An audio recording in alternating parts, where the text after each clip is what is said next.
Pusieron camionetas, escoltas y gasolina ¿a quiénes? Al ELN. ¿Le cesaron el fuego a quiénes? Al ELN. Presuntamente le están dando contratos a través de la UNGR ¿a quiénes? Al ELN. ¿Qué prefiere Colombia? ¿El patán que enfrente someta y dé baja a los bandidos? ¿O al sinvergüenza boquisucio que no hace sino abrazar bandidos y darles privilegios a través de unos impunes diálogos? El Congreso volvió a convertirse en escenario de un choque frontal donde las máscaras políticas cayeron sin aviso. Entre denuncias cruzadas, silencios que pesan más que las palabras y acusaciones que tocan directamente al corazón de la llamada paz total, emergió un ambiente de tensión nacional que expone un país fracturado. Lo que se vivió no fue un simple intercambio parlamentario, fue la revelación descarnada de un poder que parece desbordarse, de instituciones que se tambalean y de una clase dirigente que intenta sostener narrativas cada vez más difíciles de explicar. En medio del ruido, una pregunta se impone con fuerza: ¿qué está pasando realmente detrás de los discursos oficiales? Y hoy desde muy temprano la senadora María José Pizarro publica un video de hace 16 años del famoso coscorrón de Vargas Lleras para argumentar y protestar por el maltrato a un trabajador. Cuando yo vi su publicación me quedé sin palabras. Empecé a leerla y de inmediato pensé que hablaría de este triste caso, el de Marelvis Mesa, la humilde mujer que con amor le servía los tintos a Petro. Era la señora que le servía en casa al que hoy es presidente de la República. La usaron en campaña, la usaron en un documental, en una película, la usaron en varios comerciales para decirle a Colombia que ellos eran cercanos a los más humildes, que querían al trabajador. Pero una vez llegaron a ser gobierno, se quitaron la careta y a esta señora la llevaron a una tortura física, psicológica, emocional, en un polígrafo donde ella suplicaba piedad. Pero no les importó. La trataron como una ladrona, la trataron como una bandida. ¿Y sabe qué es lo más grave? Que hoy hay condenados por ese caso. Hay condenados por ese caso. Y María José Pizarro, en silencio, no ha dicho absolutamente nada. Cuando yo leí esta publicación, yo pensé que María José se iba a referir también a esa trabajadora respetable y honorable a la que ayer violentaron políticamente. Ya hay una ley que penaliza la violencia política contra la mujer. Y esa nuestra honorable y respetada magistrada Cristina Lombana, la trataron de delincuente, la trataron de demente, de loca y no puedo completar la grosería, pero fue un maltrato impresionante por parte del ministro Benedetti. Y María José Pizarro, de eso no dice nada. Saca un video de hace 16 años de Vargas Lleras. Y yo no pertenezco a Cambio Radical, y yo no soy vargallerista, pero no dudaría un segundo en preguntarle a los colombianos qué prefieren: votar por el que hoy tildan como un patán y que no dudaría un segundo en someter y dar de baja a los bandidos, o votar por aquel sujeto despreciable que se sienta a unas mesas a dialogar con esos terroristas guerrilleros a los que abraza. Y quiere que les diga algo: ¿cuál es el producto de esos diálogos? Pues la semana pasada, un carro bomba en Tunja. ¿De quiénes? Del ELN. Casi explotan una volqueta bomba. ¿Quiénes? El ELN. Secuestraron a 5 soldados. ¿Quiénes? El ELN. Balearon el vehículo del gobernador de Arauca y casi lo matan. ¿Quiénes? El ELN. Ah, pero gracias a esos diálogos impunes, le levantaron órdenes de captura ¿a quiénes? Al ELN. Le pusieron camionetas, escoltas y gasolina ¿a quiénes? Al ELN. Le cesaron el fuego ¿a quiénes? Al ELN. Presuntamente le están dando contratos a través de la UNGR ¿a quiénes? Al ELN. ¿Qué prefiere Colombia? ¿El patán que enfrente someta y dé baja a los bandidos? ¿O al sinvergüenza boquisucio que no hace sino abrazar bandidos y darles privilegios a través de unos impunes diálogos? Yo quiero invitar a los compañeros, sobre todo del pacto histórico, a que dejen de amenazar con que salgan a las calles a protestar. a que dejen de amenazar con que cada vez que no les gusta algo se hará una constituyente. Son cosas demasiado serias en nuestro país y deben tomarse así, con seriedad y rigor, como para andar amenazando como el pastorcito mentiroso cada vez que no les gusta algo. Además, dejen de seguir señalando a otros partidos y a otras personas como enemigos.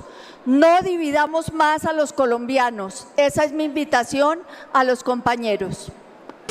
Pero sí reprocho la hipocresía de los del Centro Democrático y Cambio Radical, que se ausentan cuando hay que proteger a los campesinos, pero sí les gusta estar trayendo aquí a los despojadores de tierra al Congreso de la República.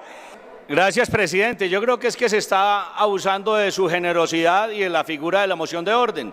Se pide moción de orden e inmediatamente se hace una intervención y sobre todo para mandarle unos abrazos al Partido Centro Democrático a Cambio Radical. La moción de orden es para solicitar orden en el debate, señor presidente, para que usted también lo sepa aclarar. Ahora bien, si alguno de los congresistas está pidiendo la certificación de cuáles del Centro Democrático y o de Cambio Radical están en el momento de verificar el quórum, pues entonces también agréguele a esa solicitud si aquí se encontraba Ahmed Escaf, estaba Cancimance, estaba Leila Rincón y otros tantos más del pacto histórico, porque son muy buenos para mirar la paja en el ojo ajeno, pero no ven la viga en el ojo propio.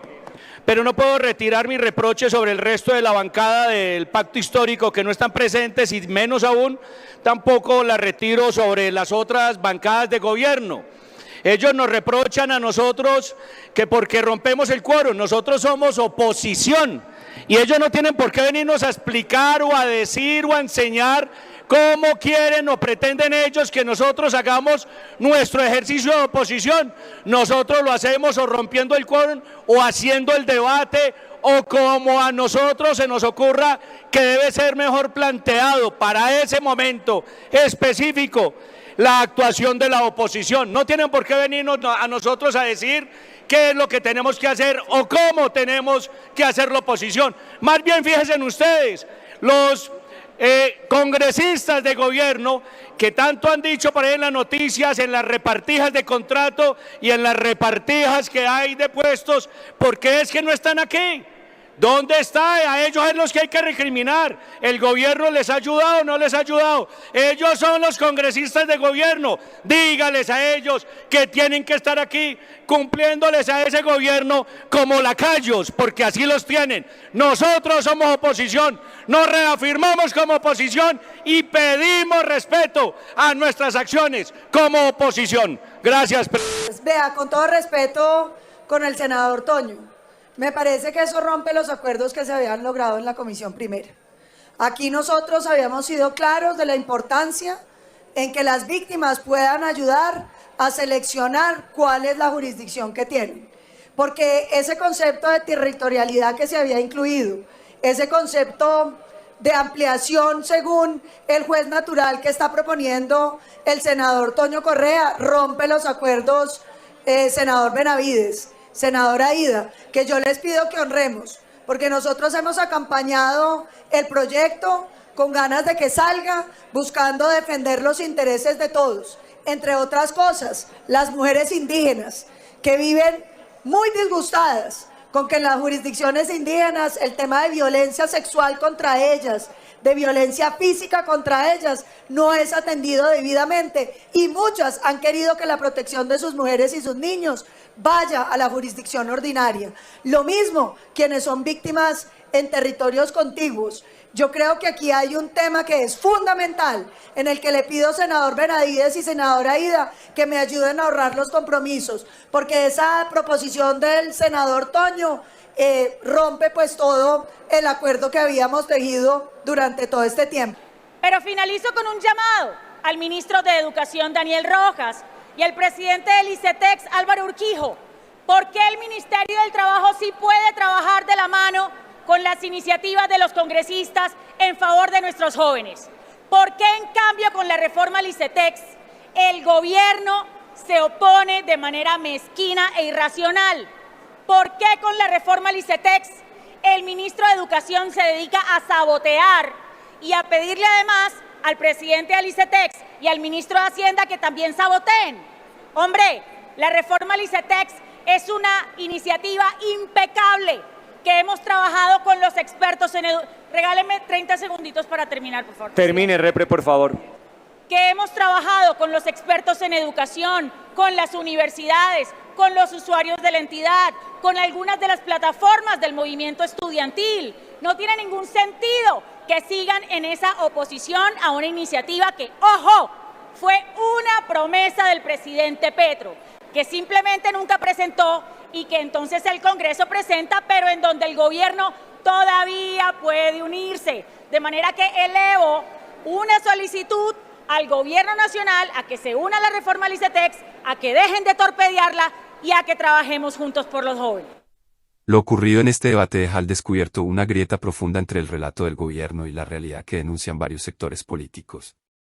Señalamientos de hipocresía, silencios selectivos, beneficios otorgados a estructuras ilegales y la precariedad con la que se estaría manejando la seguridad nacional configuran un cuadro inquietante. Más allá de los nombres propios que protagonizaron este rifirrafe, lo que queda en evidencia es un país donde la frontera entre lo institucional y lo criminal parece volverse peligrosamente porosa. La discusión revela además una ciudadanía atrapada entre dos versiones irreconciliables, una que habla de avances y diálogo, y otra que denuncia concesiones peligrosas y un deterioro acelerado del orden público. Esa contradicción abre un debate que Colombia aún no ha resuelto: ¿qué precio está dispuesta a pagar la nación en nombre de la paz? ¿Y quién asume la responsabilidad cuando las decisiones políticas terminan afectando la vida de soldados, campesinos y ciudadanos indefensos? El Congreso podrá seguir intercambiando discursos encendidos, pero el país exige respuestas claras, explicaciones verificables y un rumbo institucional que no dependa de cálculos electorales. Porque lo que está en juego no es una victoria argumental, sino la confianza en un Estado que debería proteger a sus ciudadanos, no exponerlos a nuevas incertidumbres.